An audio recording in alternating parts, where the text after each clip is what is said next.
sent a sexually explicit photo, but was later like told that it wasn't enough to label it as illegal.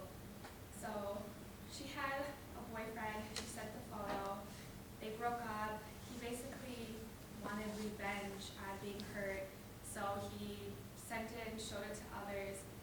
And this went on for years because she never spoke out because she was too embarrassed of what she did and she felt guilty. But after I actually watched a presentation over the laws of sexting, I could share them with her and tell her that it was time to speak out to an officer and hopefully put an end to this. And so the officer confronted the guy, and the photos were not enough to label it as illegal, so the officer just made him delete them and he was able to walk. But it kind of made me think, if he would have known, or if she would have known the dangers of what they were doing, then maybe it could have changed what happened. Maybe she would have sent it, or maybe he would have kept it to himself. So, they were young and dumb, so I wanted to go to Western Maine because it's like where it all started.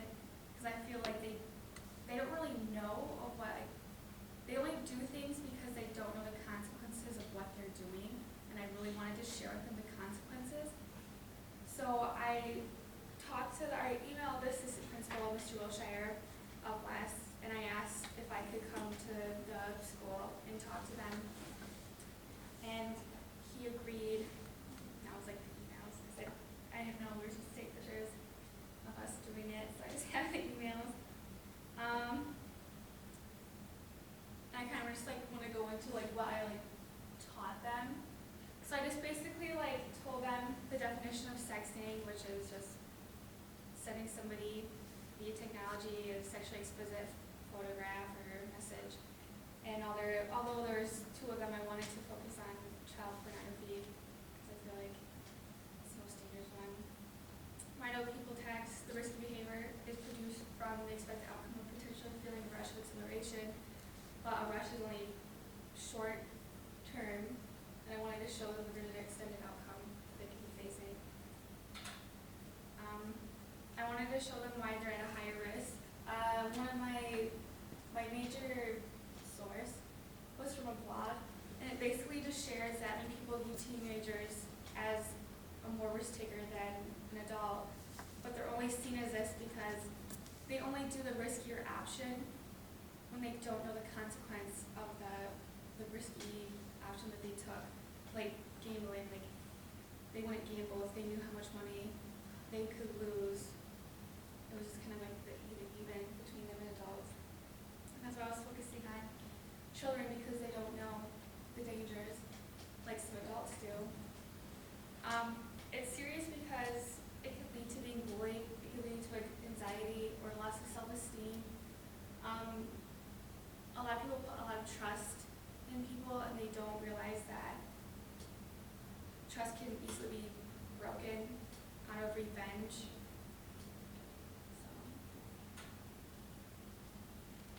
I talked to them about the laws regarding sexting among minors, which is under Michigan law, it is legal to persuade to allow a minor to participate in sexually explicit activity, distribute the distribution of an image of a minor, knowingly possess an image of a minor participating in a sexually explicit activity. I feel like the knowingly possess one is kind of big because a lot of people don't know that if you even have an image, like if somebody were to send you a sexually explicit photo and you were just to keep it but you didn't actually want it and you didn't tell anybody and it's still like on your messages or something, you didn't save it, that's still illegal. And the best thing to do is to contact somebody and tell them that you have this image, like an officer, and tell him that you didn't want it, and he'll have you delete it right in front of him, and you'll be okay.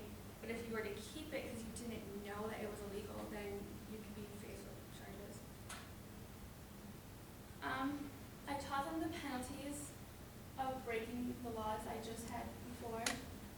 They would have to register as a sex offender. They would face 4 to 20 years in jail and up to $100,000 in fines.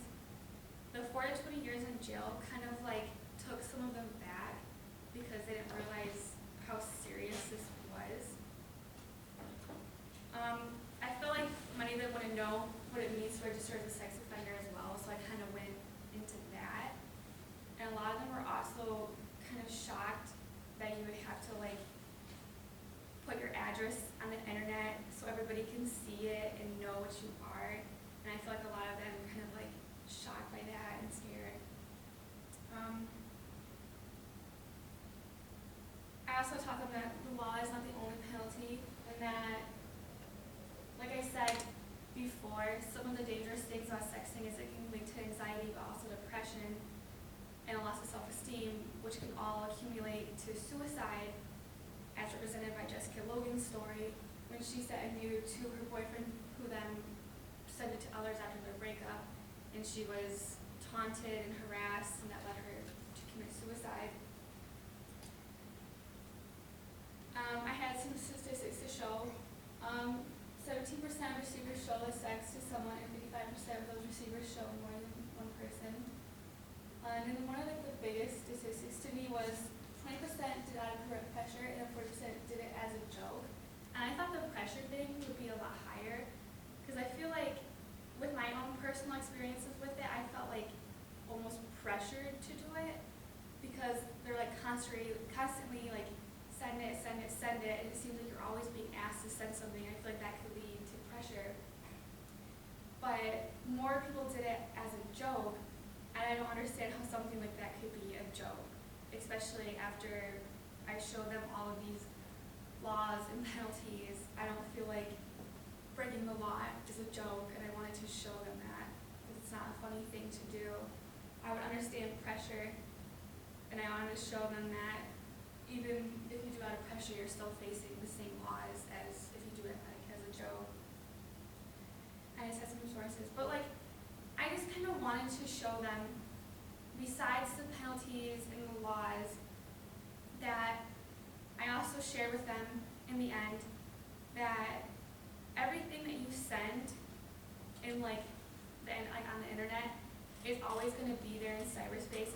It's not going to just go away because you push delete or anything like that. It's still going to be there, and maybe down the road you'll try to get a job, and the people that are like the managers at the job, they can like look in Google, like they can search your name up, and if the first thing that they see is like a sexually explicit photo of you, or a lot of them, then that's probably going to affect the outcome of like how they see you.